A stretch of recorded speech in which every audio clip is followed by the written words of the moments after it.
Hizkuntza teknologiak gogor sartu dira gure lan ingurunean. Elia itzultzaile automatikoa, aditu transkribatzailea, hizketa ezagutzaileak, baina alderdi praktiko batera eraman da. Zertarako erabil ditzakegu hizkuntza teknologia hauek gure enpresa eta erakundeetan? Adibidez, euskara hutsean lan egiteko. Euskara hutsean lan egiten dugun erakunde batean, nik neuk, baina erakundean beste hizkuntza batzuk erabiltzen diren kasuan, nik egin dezakedana da euskara sortu dugu testu hori, eta adibidez komunikazio orokorretan, halako link bat jarri, eta euskara ulertzen ez duen pertsona horrek automatikoki itzuli ahal izango du komunikazio hori ulertzeko. Zertarako erabil dezakegu edo zergaitik? Efizienteagoak izango garelako.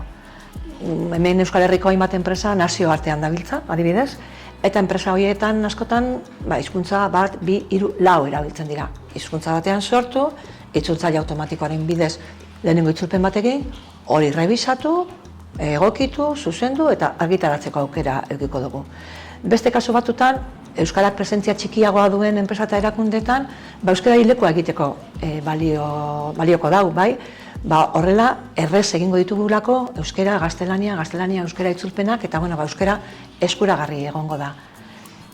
Hizkuntza teknologia hauek ere, beste alor bat, igual esain interesgarria da nontzat, baina bentsat euskara aholkulari gabiltzan nontzat interesantea dana izango da, neurketak egiteko balio izango du. Bilera batean zenbat hizkuntza, zenbat euskara erabiltzen dan, zenbat gaztelania erabiltzen dan, itzultzaile automatikoaren bidez, bentsat Eliak aukera hori ematen digulako, jakiteko zer norantzatan itzultzen duen bakoitzak, zenbat karaktere egiten dituen.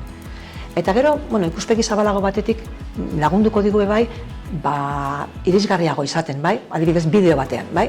Bideo bat badaukagu, hizkuntza batean, azpititulatu ahal izango dugu beste hizkuntza batean, bai? Eta horrek irisgarritasuna bermatuko du, pertsona gehiagok ulertu ahal izango dutelako.